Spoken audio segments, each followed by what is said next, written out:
I want to persevere, and I want to keep moving up a level, you know? I want to be a success for my moms, for my family. I want to be financially secure, and I want to be able to help a lot of people, and I want to be able to change my community, and I want to make my mark on the world. Tupac was just himself, free to be him. He didn't care what nobody had to say about him. He was being himself. He was a sweet person, a kind person, but nobody could change his mind about the lyrics he wanted to write or the image he wanted to portray. He was just the person he wanted to be. I'm focusing on changing the world, whatever I can do to achieve more, to be a better person, to make more money, and to get myself to a position in this business where I don't have to take as many orders, and I can give a few, and I can give back. That's what I'm trying to do. I'm setting out one lone young black male with the stack against me against the world, with about 30 cases. They're all getting dropped, and then I'm gonna take the world over. Tupac was one of the first people to break Hollywood and do movies and whatever, sell 5 million records. It's hard for rap artists to do that, especially with it being his 3rd or 4th album. I think it's his 3rd album. But what I'm saying, it's hard to do your 3rd album and sell 5 million joints. If you in this rap game, you know what I'm talking about, you understand what I'm saying? And it's hard to get into movies and be a good actor at this, you know what I'm saying? I just think overall we lost one of the best artists in this little rap game it is. I prayed to God every night. I still do that. I just wanted, I wanted God to know that even though I was going through the worst of times, I still recognized Him as being something greater than myself, and that I'm not gonna give up my faith just because it's going bad for me, because He was there when I was living good. So I just want Him to know that, you know, that I'm not no punk, I'm not soft-hearted, that when it gets bad, I'm gonna be like, oh, I don't believe in God no more. I believe in God all the time, every day, all day, good and bad, rough and hard, 5 shots, jail time, everything, good time, $1 million, Benzes, all that. I always believe in God, because He gave it all to me. The person I knew Tupac as, he was like very intelligent, and to me, like, society and people who always talk bad about him had the wrong vision of what kind of person he really was.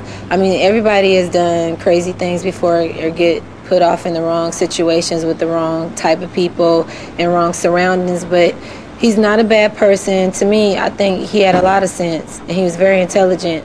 I guess that's what's frustrating and aggravating, that I can't live down this big shadow that I made to protect myself. Because it started out as just being, I need to get an alter ego to keep people away from me and to protect myself, which everybody does. You know, like when somebody breaks into your house and you know he's in the house, you wouldn't go in your real voice, excuse me, are you breaking in my house? You would go, hey, what you doing in my house? It's the same thing that I do, you know what I mean? If you're out in the wilderness and I'm just one sheep by myself, I wouldn't go, I want to say my next song, it's called, I would go, you know, woo, the world, you know what I mean? And that's worked, you know what I mean? And not that it's like a total facade, it's me, but it's just blown up. When I first heard that Tupac was shot, and then like later on down the line they said that he had passed away, it was like real shocking. But I feel that what the Lord does is like put things in front of you to show you like lessons. I mean, like it goes back to even the Eazy-E thing, you know what I'm saying? It's like, because children, they look up, and not just children, but like people our age, I'm saying, they look up to the people that they see on the TV screen and what they hear. And I just think it was a big lesson, you know. In retrospect, how would you say that your life has been? What would you say about your life? How would you define it? I would say it's been like a test on my faith, you know what I'm saying?